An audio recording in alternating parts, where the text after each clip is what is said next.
सिर्फ इंडिया में 2000 कौ है, इसमें है 600 गाय तिरुपति।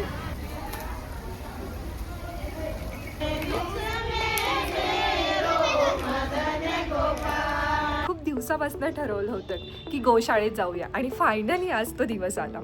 चला तर मग तुम्ही पण माझ्यासोबत गोशाळेत. या गोशाळेत एंट्री केल्यानंतर खूप आपलीशी फिलिंग आली, कारण प्रत्येकजण गायीसाठी काही ना काही घेऊन येत होते, गायींना खायला घालत होते. तिथले केअरटेकर खूप चांगले होते. ते कोणालाच काही बोलले नाही, अडवले नाही. ते सर्वांना उलट हेल्प करत होते. त्यानंतर मग मी पण गायींना चारा खाऊ घातला. पण गाय मारतील की काय या भीतीने खूप घाबरत होते. पण गायींची सेवा करणाऱ्या तिथल्या दादांनी धीर दिला की या गायी मारत नाहीत. म्हणून मग मी पण थोडी कम्फर्टेबल झाली.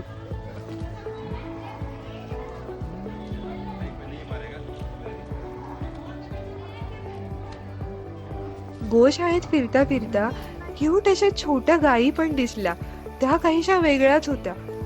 तिथल्या दादांना त्या गायींबद्दल विचारले तेव्हा त्यांनी छान असे एक्सप्लेन केले.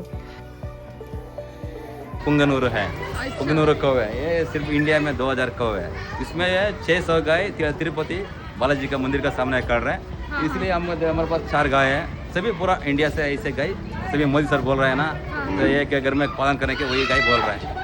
बहुत अच्छा है, बहुत छोटा रसिक होता है, 3x3 होता है बस.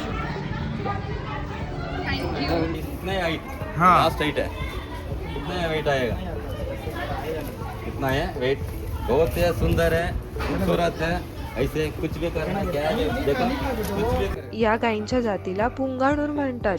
या जातीच्या गायी तिरुपती बालाजी मंदिराच्या परिसरात जास्त आढळतात. या गायींची संख्या खूप कमी राहिली आहे आणि या गायीचा प्रकार फक्त भारतातच आढळतो. ही जगातील सर्वात छोटी हाईट असलेली गाय आहे.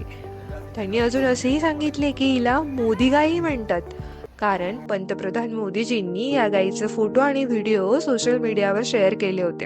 आणि त्यांनी हेही सांगितले की या गायीला ॲज अ पेट म्हणून, म्हणजेच पाळीव प्राणी म्हणून घरी ठेवू शकतो. या गोशाळेत 500 पेक्षा जास्त गायी आणि 30 प्रकारच्या जाती आहेत. तसेच या गोशाळेत छोटे वासरूही होते ज्याचा पाय तुटला होता.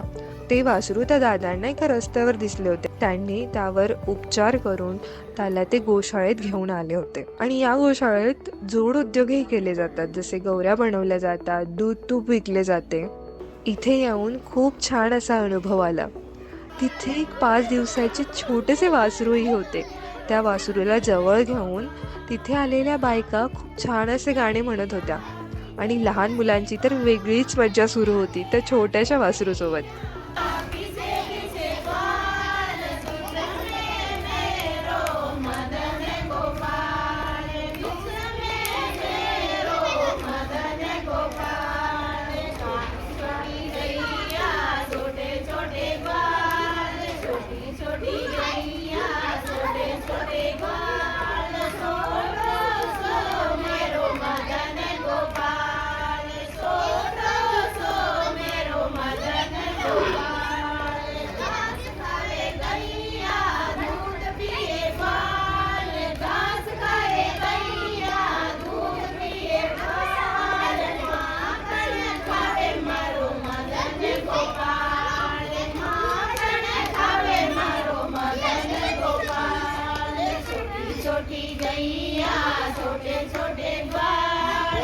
आज या गोशाळेत येऊन खूप मस्त वाटले.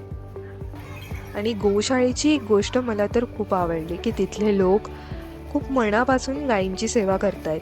त्या गोशाळेत जितके लोक येत होते त्या कोणालाही तिथल्या केअरटेकर्सने सांगितले नाही की तुम्ही काही दान करा किंवा दक्षिणा द्या, काहीच नाही. ज्यांची काही दान करायची इच्छा होती ते स्वतः येऊन करत होते. तुम्ही कोणत्या गोशाळेला व्हिजिट केले आहे का? तुमचा अनुभव नक्की शेअर करा. धन्यवाद.